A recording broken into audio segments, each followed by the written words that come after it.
Hello, Intertubers, and welcome to How Not to Play Privateer Part 10. This episode will be a little bit weird. It's mostly me showing you things that you didn't get to see in that playthrough, partly because that playthrough was weird. But first of all, the plot of this game starts when the privateer character acquires a mysterious alien artifact. And as it happens, I have some mysterious artifacts of my own from a forgotten age. So here we go. I can just get this camera working. Aha! Yes, this game is old. So old that it came with this. The player's guide. A real manual made out of many sheets of paper, 71 pages of how to play the game. And that's not all. You also got this, the install guide. And that's a little bit shorter. That would be, let's see, 31 pages. 31 pages of how to install this game. Because this is a DOS game, and while it runs in DOSBox now, it used to run in DOS, and you didn't just install a DOS game and run it. No, that's not how it worked. You could just install it, that was pretty easy. You run a program that copies the needed files from CD to your hard drive. That's just fine. Then you could run the program, and it wouldn't work. And that would be because of this. Look at these requirements. A 4 megabyte machine is required. Like, holy crap, who has such a monster? Although, that wasn't the hard part. I think we might have had more than that. Maybe we even had 8. Perhaps 16. No, the tricky part is this. The game needs 570k of DOS memory. So, that's going to need a bit of explanation. You only had 640k of DOS memory. Like, even if you had 4 megabytes, which is 4096k, DOS could only talk to 640k of it. If you tried to write to memory beyond 640k, you'd end up writing to the screen. And this is because of a decision made in 1981, when IBM made its first PC. The PC that set the standard that's now called IBM compatible. The first model had, I think, 16k of memory, and this could be upgraded to an absolutely incredible 64k. And now this decision starts to make sense. They had to put the address of the graphics somewhere, and they put it at 640k because that was like 10 times anything reasonable. But the IBM PC, or at least the standard, was very successful, and many more PCs were produced, all sold on the promise that they were IBM compatible, which means the memory has to be in the same place, or the graphics memory has to be in the same place, 640k. And now we start to get the problems. This game, just the executable file, weighs in at 570k, and that has to go in the 640. Sounds like it's not a problem, right? But that only needs 70k for literally everything else that you need. DOS itself, the operating system, would take up about 60k. The CD driver would take up another 30k, and a mouse driver as well. That would take up that was small. That was maybe 3 or 4k. Probably not the biggest problem, but the point is, you put all that together, it's not going to fit. And so we resort to gimmicks, mysterious programs such as EMM386.exe that let you load the drivers into the high memory.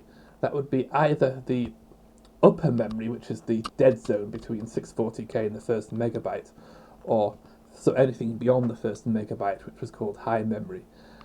And the trouble is, you couldn't easily talk to this memory, so not everything could go there.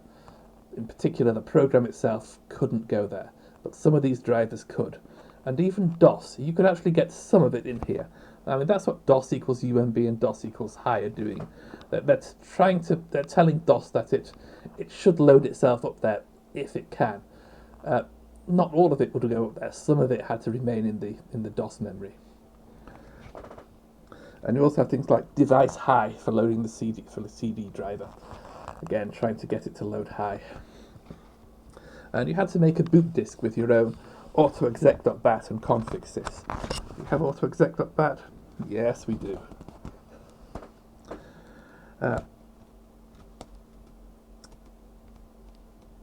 More crazy stuff here with these CD drivers. So you'd make a boot disk with these, and you'd fight the computer for every scrap of DOS memory you could get, and eventually you could get it down to, you could get the spare memory up to a level where you could actually run these DOS games, because they were really pushing the limits of what was possible. And 570k, that's pretty obnoxious. It was really hard to get that. I think no other game was as hard to get running as this one. Anyway, today we just installed it from GOG. You know, kids these days, you have no idea how easy it is. So old man yells at cloud. Yeah, literally, old man yells at cloud. Anyway. No, not a new game. I'm stuck. Well, there's a very easy way to deal with that problem. Boom. Yeah. What I wanted to do was load a game. So, first thing to talk about is the Steltek Gun. Oop, not that, but that. This is the reward for completing the game. So, how good it is? Was it worth it? Let's find out. These 3 Confederation broadswords have just volunteered to be test subjects. So, 3 tachyon cannons first. Now entering an automatic landing zone. Ah! Nope, not taking the coward's way out.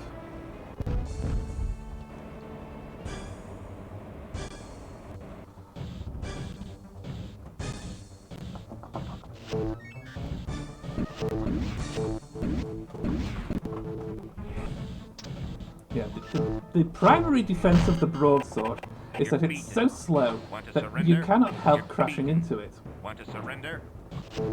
You're beaten. Want to surrender? This is going to get annoying. Anyway, once you get behind it, yeah, it goes down fairly easily. Now let's try and repeat performance with the Steltek Gun.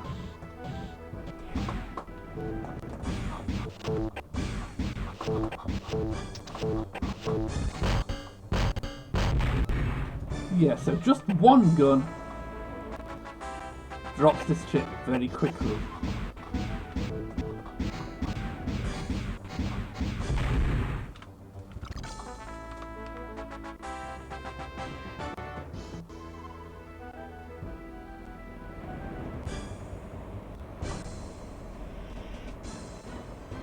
Nothing hugely exciting here.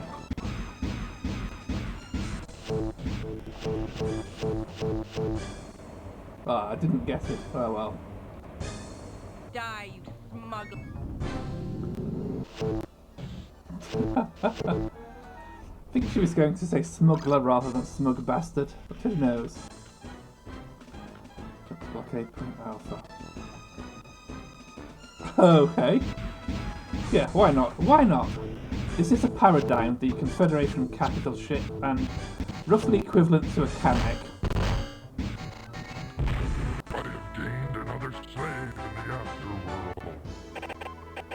That guy just stole my kill.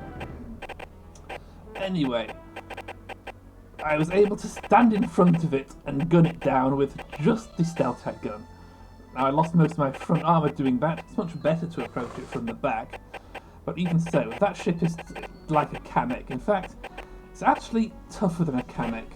And still, it went down ridiculously easily. And these guys are friendly now.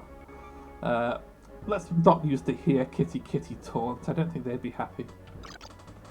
I have no time to dally with you, monkey boy.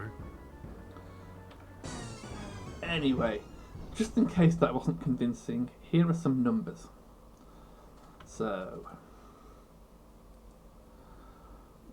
these are the guns, and we'll look at the ones from the main game for now. These are actually arranged in order of price. Laser is cheapest, plasma gun is most expensive, and they have stats which I think these are actually ripped from the game rather than from the manual. This is a very important stat here, damage. You can see it tends to go up as the weapons get more expensive. Laser 2, mass driver 2.6. Neutron gun is anomalously high. That was the best weapon in the original Wing Commander. Then particle cannon. I mean, the thing is, neutron gun, good damage, but speed 960, that's bad, and it's very expensive as well. You pay a lot for that damage.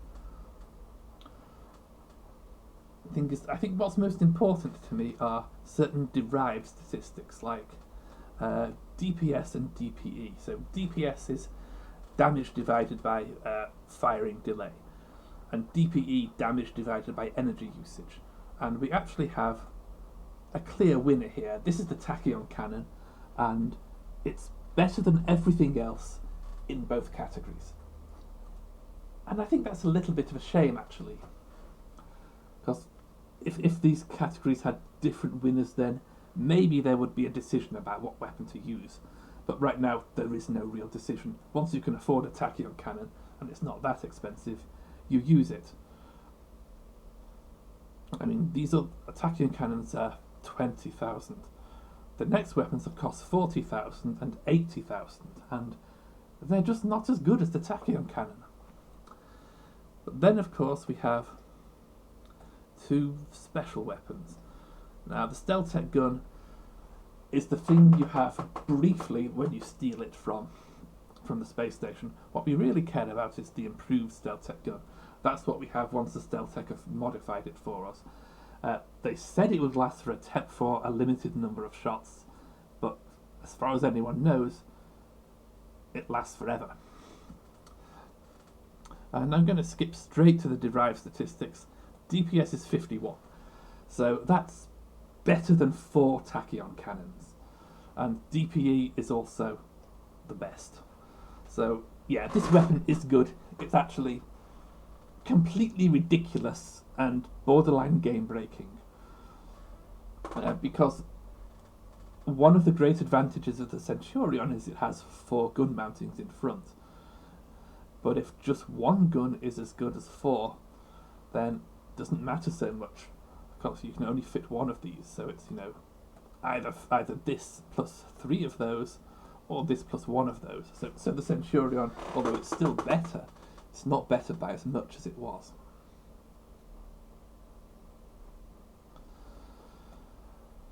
So another thing to talk about is the ships. We'll start with this. This save file is very misleadingly named, but we'll go with it. Here we have a Tarsus. So the Tarsus is not a great ship. It has a lot of problems. I think the biggest one is weak engines and shields. It can take up to shield generators too, but only level 1 engines. And what that means is almost all the energy generated by the engines is going to the shields. And what you have left to fire with is extremely limited. And hopefully I can demonstrate this.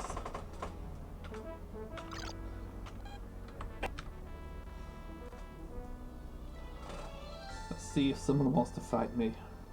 No?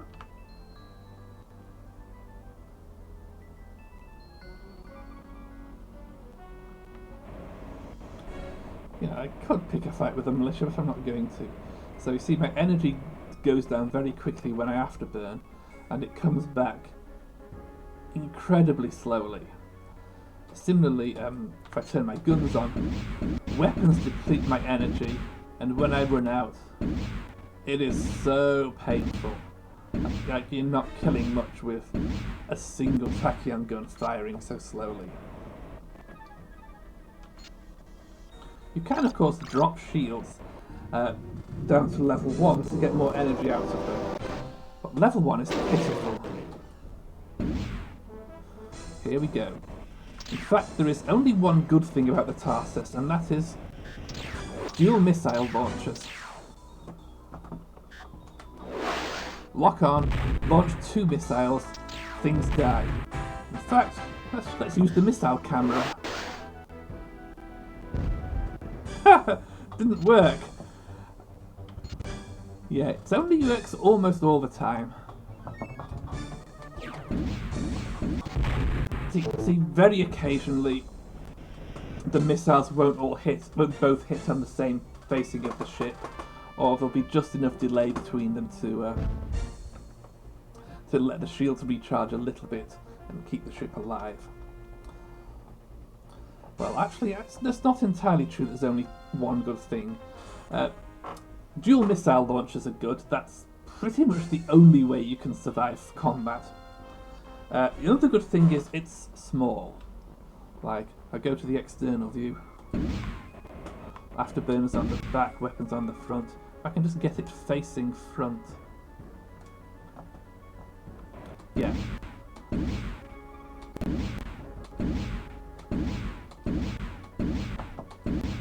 Yeah, that's as front facing as I'm going to get it, I think, and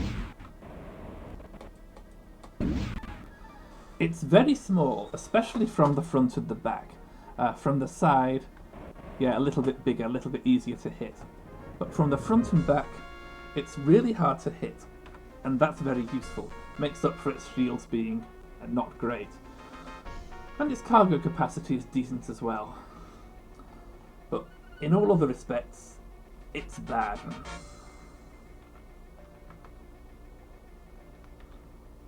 In fact, that's enough of that for the moment. I have one other thing, which is the manual, and I'm going to use a PDF of the manual because it's a little more convenient.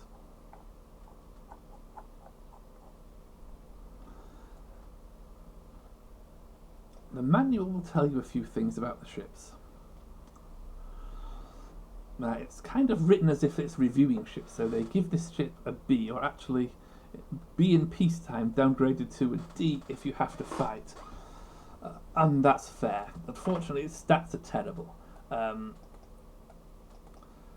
Max velocity, bad. Afterburner velocity, very bad. And armour, this is pitiful. 10 at the front, 10 at the back, 8 at the sides. In fact, that might be worse than a Talon. Let me just scroll down here. This is alphabetical. Okay, so Talon has 10 at the front, 9 at the back, and 8. We've got 10, 10, and 8 in this Tarsus. So, yeah, tougher than a Talon, but not by much. And I think you've all seen how easily a Talon can die. Tarsus is about as squishy. Anyway, the next ship, if we arrange them by price, is the Orion. And, you know, 48 at the front, 50 at the back, 35 on the sides. The Orion is a tank. So let's try this Orion. I mean, on top of the tank-like armour, this ship will also support some very high-end stuff. Like, you can actually get level 5 shields and level 5 engines to feed them. That means you can make this ship very tough. Now, it's probably worth mentioning that if you compare it with a level 3, it's almost 100,000 credits more expensive. And for shields, another 1,500. But this time, yeah, it's exactly 100,000 credits more expensive. So, for the price of a well-fitted out Orion, you could just buy a Centurion.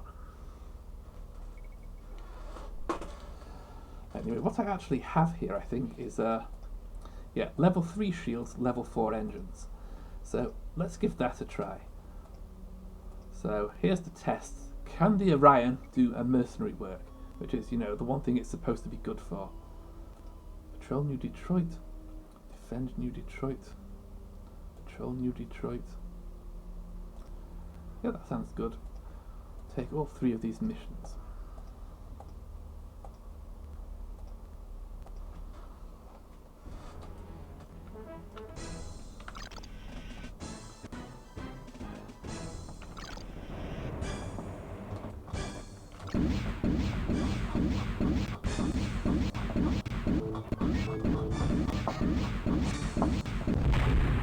Oops, hope that wasn't me.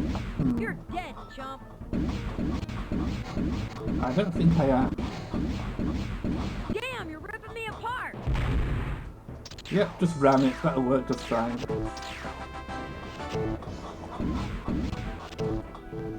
So, the Orion, the big problem I have with it is it doesn't feel like an upgrade over the Tarsus. That's because you lose two of the things about the Tarsus that are good. You lose the small size. The Orion is a very big ship. It's very easy to hit. You also lose the two missile launchers.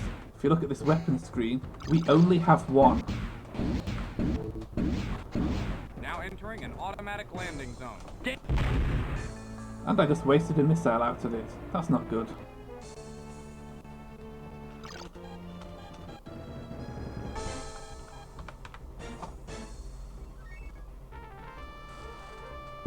So it's a very big and easy target, and it cannot defend itself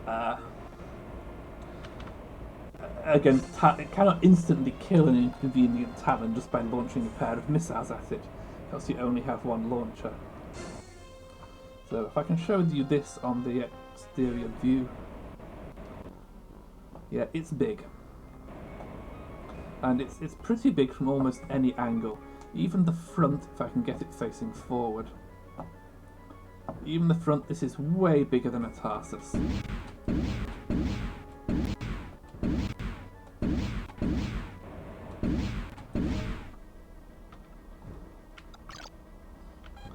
Now, I think you can make this ship viable, but it's tricky. You have to take full advantage of its ability to fit a high-end engine. I'd put in an engine that is one level higher than its shields, and that means you can afterburn all the time, like I'm doing right now, and still have full energy, and you have enough juice left to fire the guns.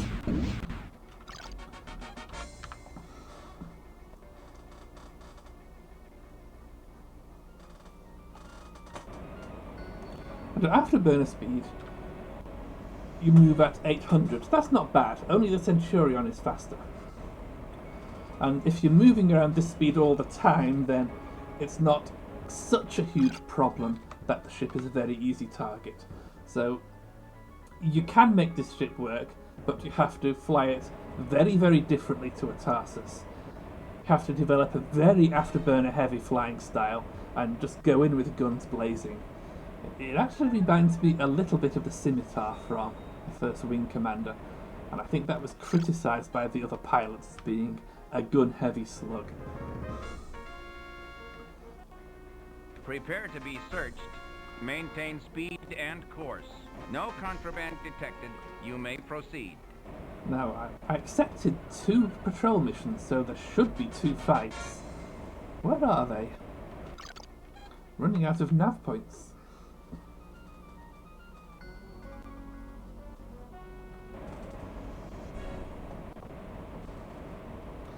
I mean, it's honestly not much of a demonstration of the Orion's combat capabilities if there's no one to fight.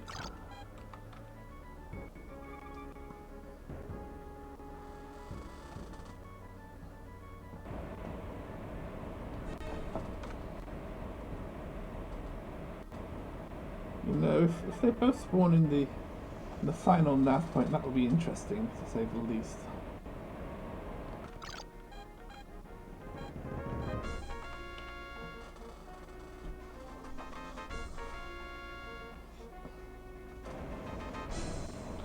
Ah, okay, finally, someone actually wants to fight me.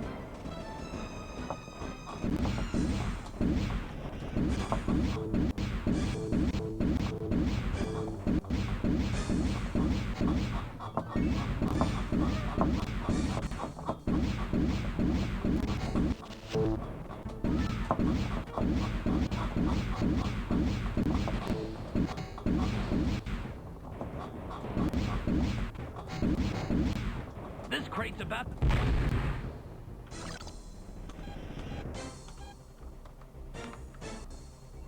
Was that it?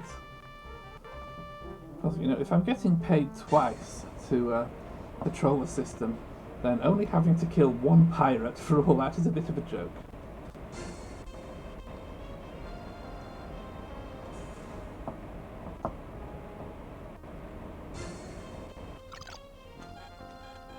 Yeah, not having that was too easy.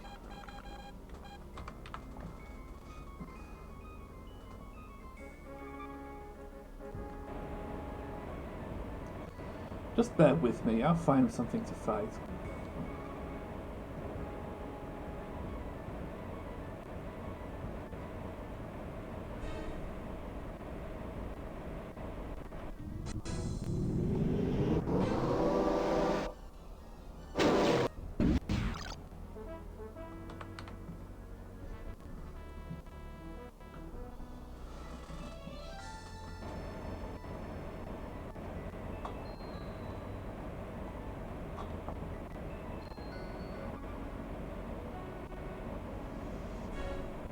So I should mention some other things about the Orion. This cockpit design is quite nice. Like, I can see far more than I could in the Tarsus, and I've got, you know, 2 screens. So you can set those up however you want.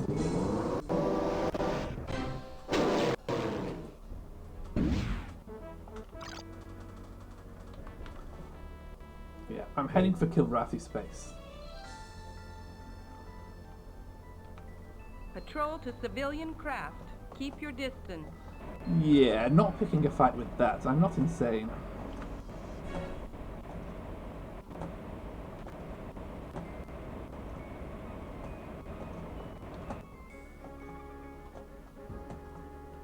You know, some people actually say you should switch to an Orion to fight the Steltek drone. I kind of get it. Because, you know, the only weapon that can harm the Steltek drone is just one gun, so... Let's try a look against these Gothries. I have gained another slave in the afterworld. Yeah.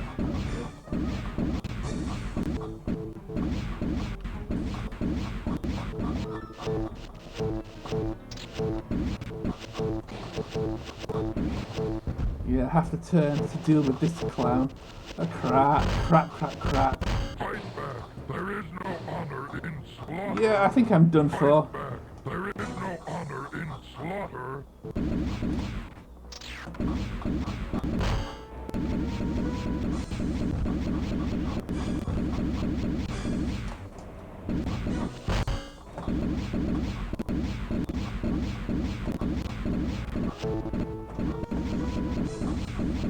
But maybe not. My shields are coming back.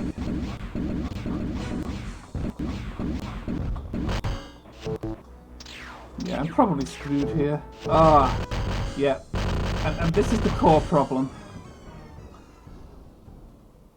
It's just too easy to hit this ship. I mean, it can do some mercenary work, but 3 Gothries. Like, I could probably have done that in a Tarsus. I think the Tarsus could probably do that better than the Orion, just because it can spam dual missiles.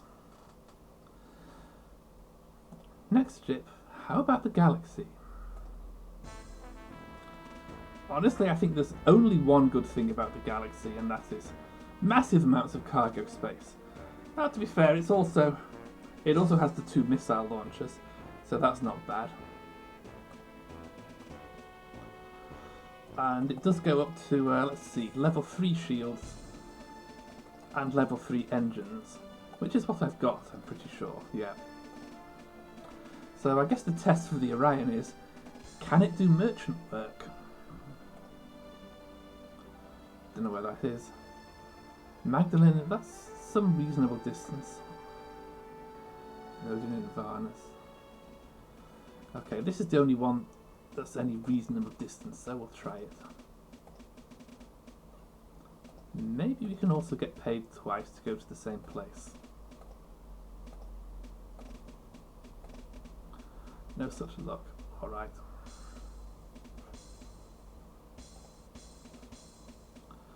Guess since we're repairing, we buy weapons.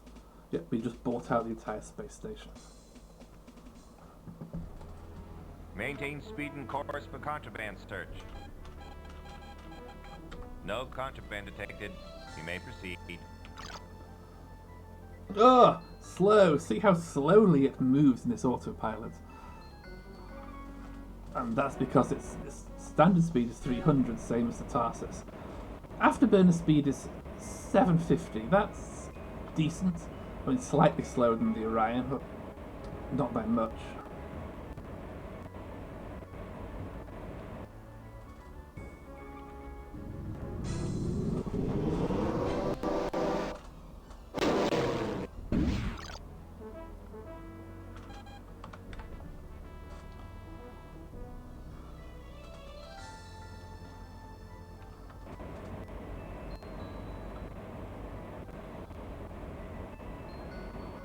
And we don't seem to be getting attacked. I'm almost disappointed.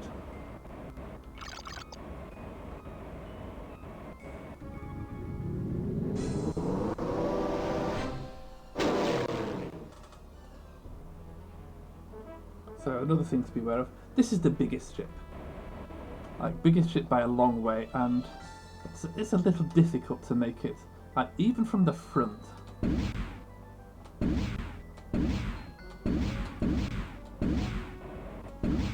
Even from the front it's pretty big, and it's really not very fast or manoeuvrable, which is a little bit surprising considering, you know, those 4 gigantic engines bolted to it.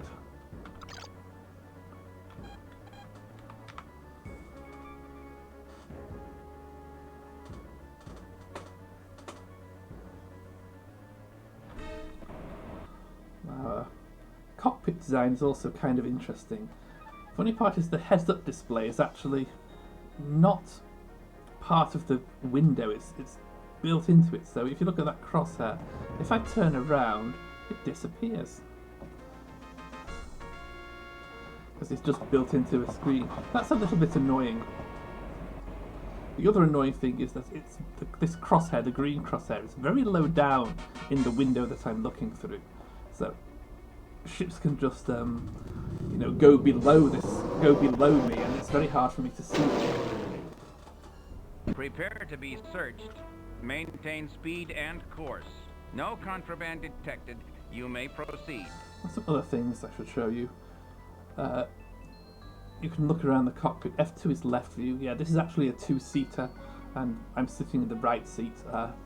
Sadly, I may be Han Solo, but there's no Chewbacca to help me. The privateer guy's on his own. That's the left view. And the rear view, well, you can see a little bit.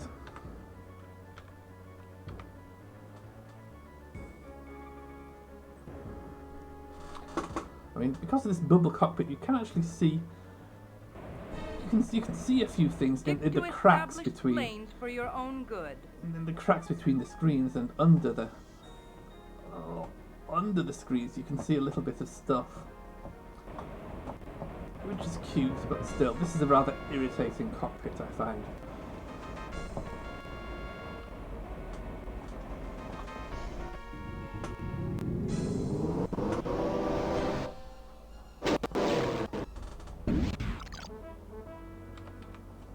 So, what we're about to find out is the utterly unsurprising fact that this ship can do trading runs if it doesn't get attacked at all. I mean, Did I take that mission? Yes, I did. Deliver cargo to Magdalene. And here I am. I don't call this a valid test. I'm going to try again until I actually get attacked.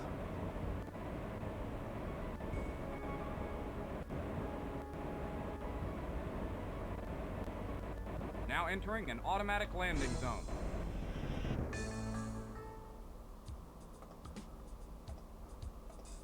Come on, send me somewhere dangerous, why don't you? Back to Perry.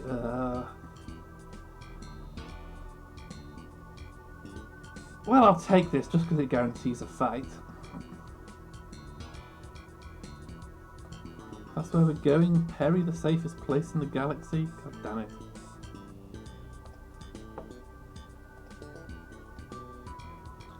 Okay, let's buy them some booze and some PlayThing. And some games and some movies. Yeah, I've actually bought out the a space station here with my cavernous cargo bay. Yep. Still got 12 tons left.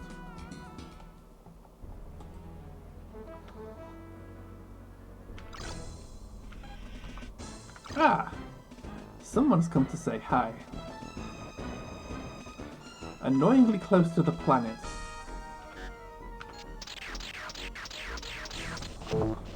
You're about to suck void, buddy.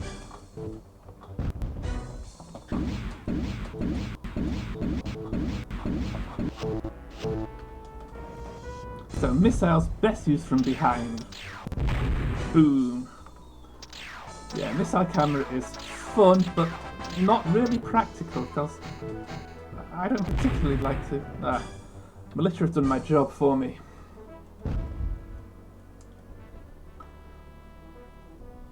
So yeah, missile camera is cool, but not very practical.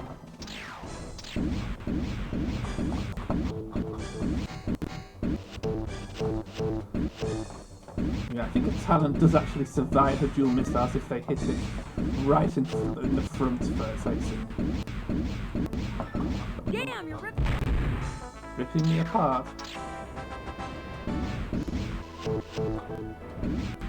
Yeah, I tried to ram that Talon, but this ship is just too slow. Fortunately, guns work fine.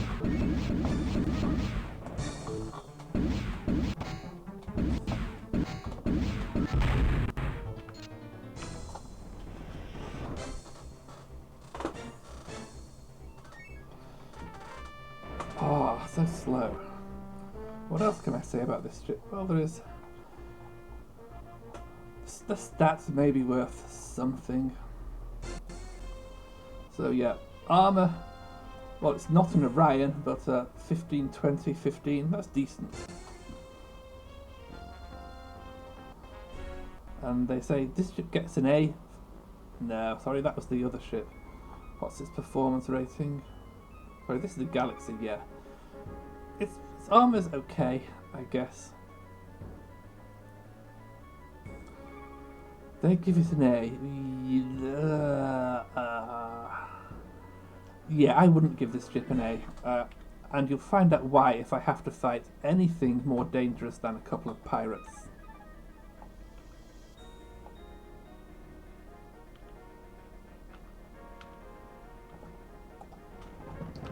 Hold on a minute. Yeah, keyboard doesn't work if the window doesn't have focus. Let's try jet jump again.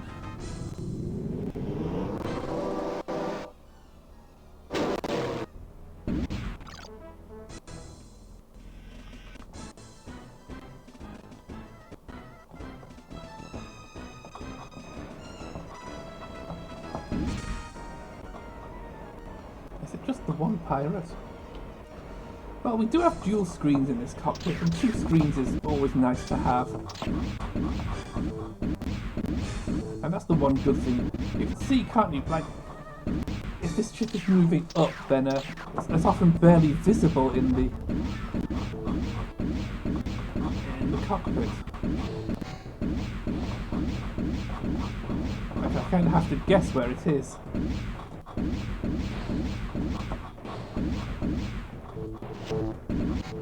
And its lack of speed is really not good for chasing down pirates.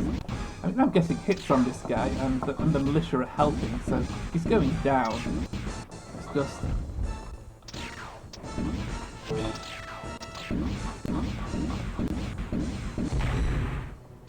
Did I even get the kill?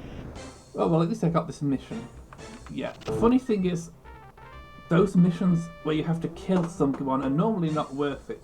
But if you start out in a dead-end system, and yeah, just on the map, Padra, where I started with a dead-end system, then they usually are worth it because they tend to tell you to look either in the system you're at or in some of the systems you can get to. Which, in this particular case, is somewhere I was going anyway.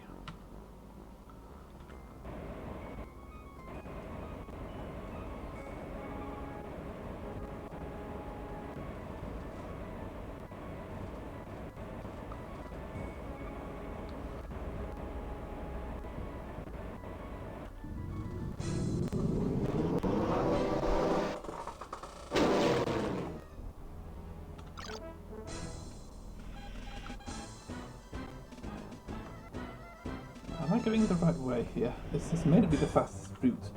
Now that I come to think of it, should have gone via XXN.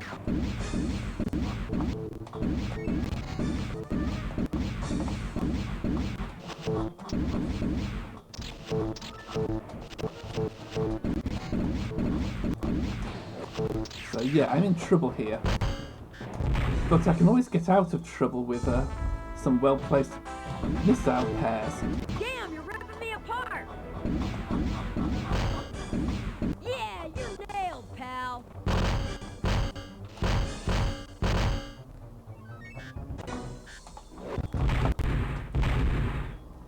So, well, that was a disaster.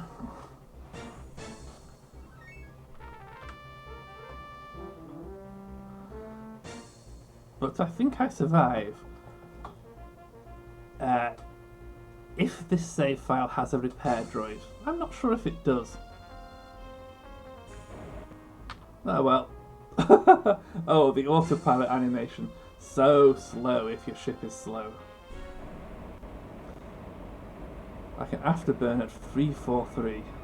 This is not going to be fun. Oh well, generators coming back online.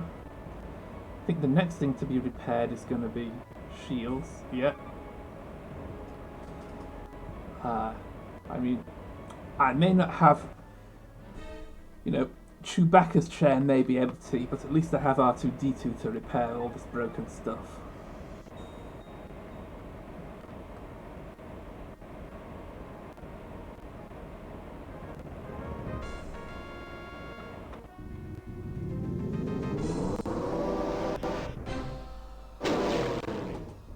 Prepare to be searched. Maintain speed and course. No contraband detected. You may proceed. At the speed of 123. Oh, slow autopilot.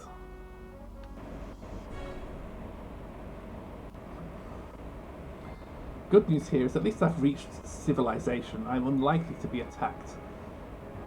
And that's very good news. 8 missiles left too. So, I can kill 4 pirates in this state. Probably.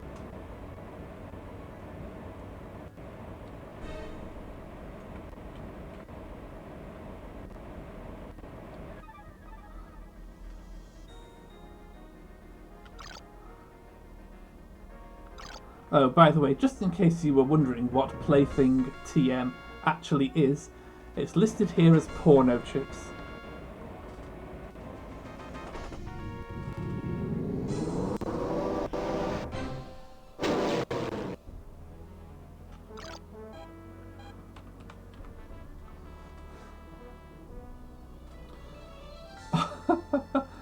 Painfully slow autopilot animation. Yeah, I think the problem also was I got shot in the back. Getting shot in the back really hurts you because it messes up your afterburners and your thrusters. And other things, but afterburners and thrusters get hit pretty hard.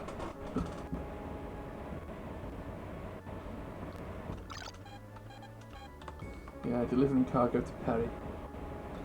I mean, I'm gonna make it. So, I mean, technically this is a success for the galaxy. You know, I didn't die.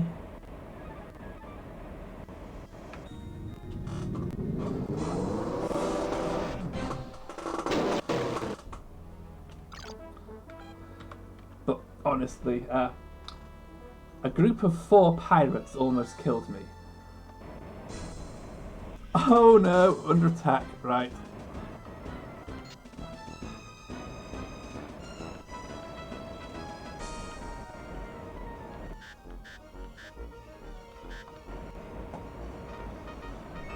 No real room for subtlety here.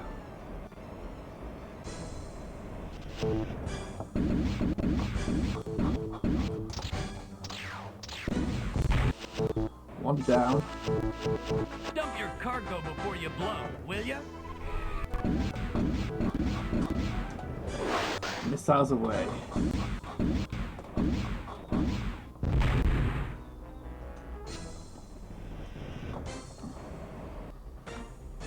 Oh.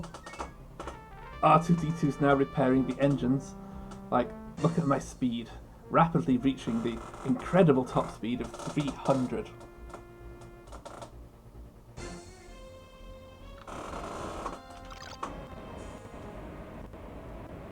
Now entering an automatic landing zone.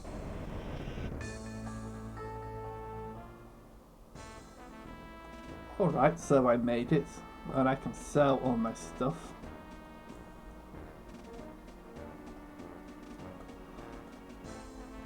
And I can deal with a very expensive repair bill. Because I just had so much stuff broken that the repair droid couldn't deal with it all in time. So, yeah, okay, the galaxy kind of is just about viable as if you want to be a space trucker. But in combat, well, imagine what a Kilrathi encounter would have done to me.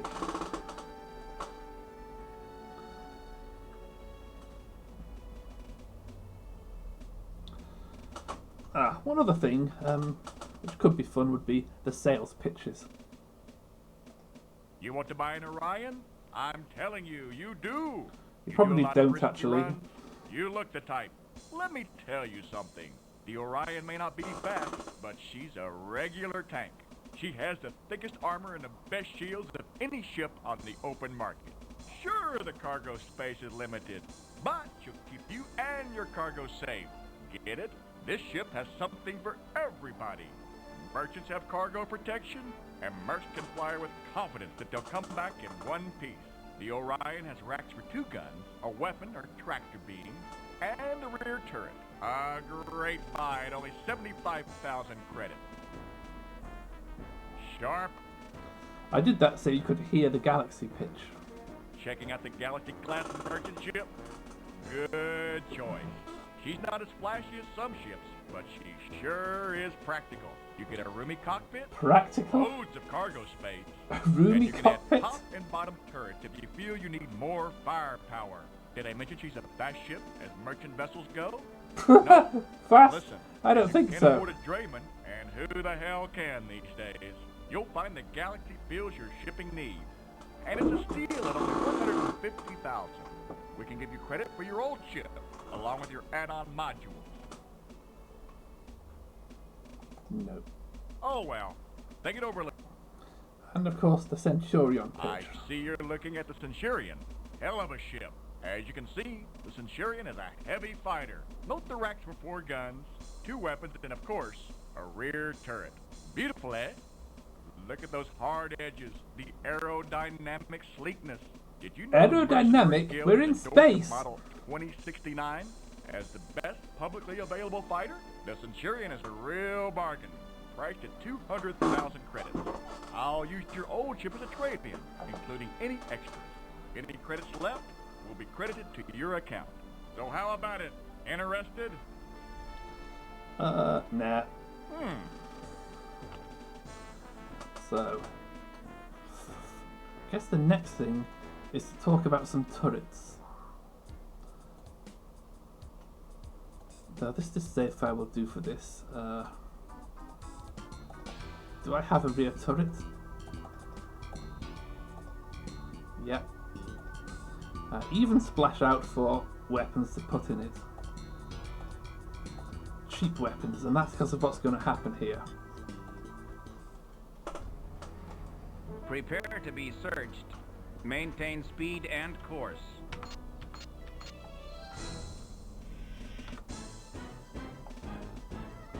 I forgot something. Yeah, okay, let me just briefly reload that, because I don't want to bother fighting these guys.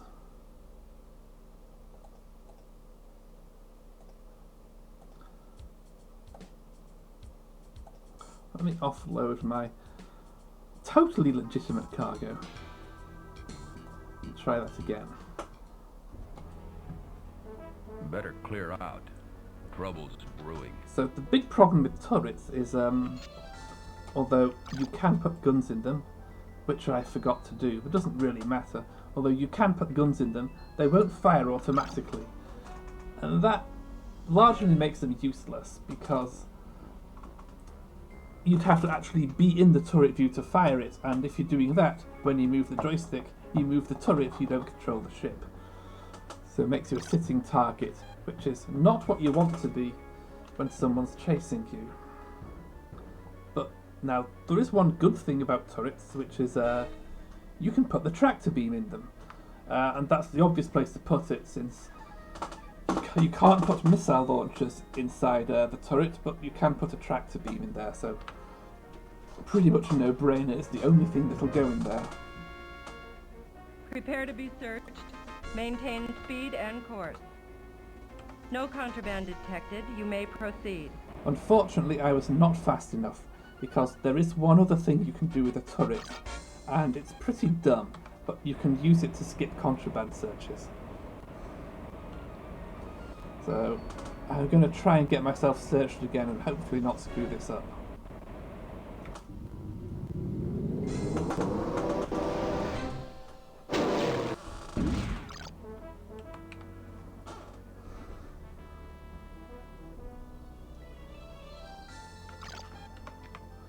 Going to hit every nav point, hope I get searched, which is kind of the opposite of what people would normally do.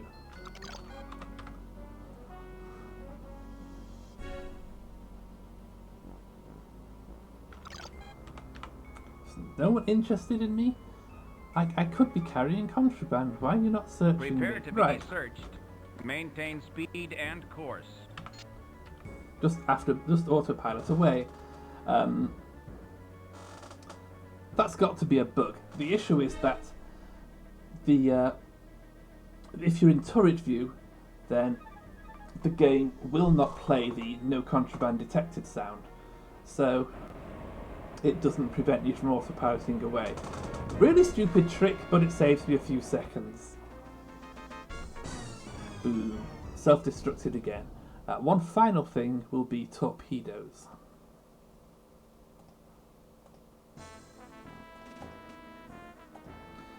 You don't have to fit a missile launcher. You can fit a torpedo launcher instead, or in this case, 2 of them. So torpedoes are essentially very rapid firing, very powerful, unguided missiles. Maintain speed and course for contraband search. No contraband detected. You may proceed. So they're good against, I guess, large stationary targets. Now entering an automatic Oh, this is going to be such a pain.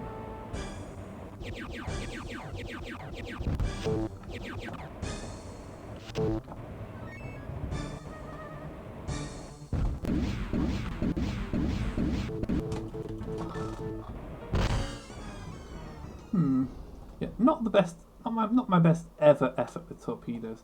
I'm sure there's something iffy about the collision detection on that. I'm going to try this one more time.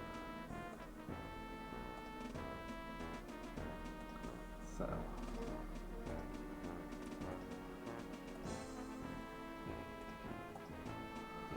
bye.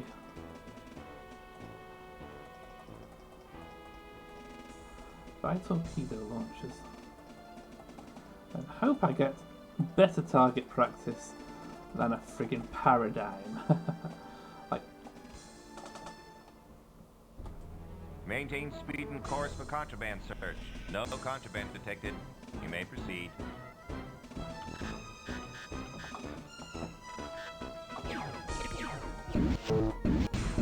Now entering an automatic landing zone.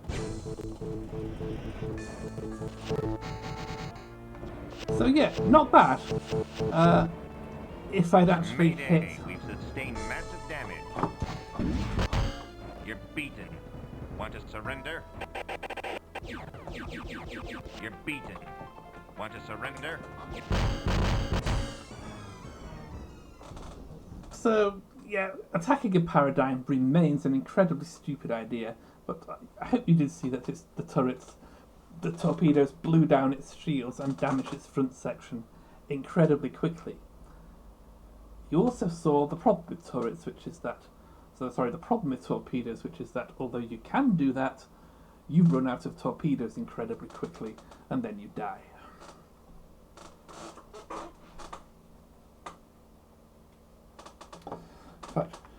just to tell you just how stupid I was, we can look at the paradigm here. Front armour 80, which is what I was trying to fight my way through. We can compare that to the Kamek, which I did kill in the Tyrant Cross mission. Well, that begins with K, so that's up here. It's tougher than a Kamek. Kamek only has 70. This monster has 80. And it doesn't have any blind spots like the Kamek, and it always seems to be able to ram me, which I think there may actually be some collision detection issues there, which no one really cares about because only idiots attack these things. So yeah, I hope that was entertaining or educational or whatever, but that's the end of this episode and probably the entire series, so see you sometimes doing something else.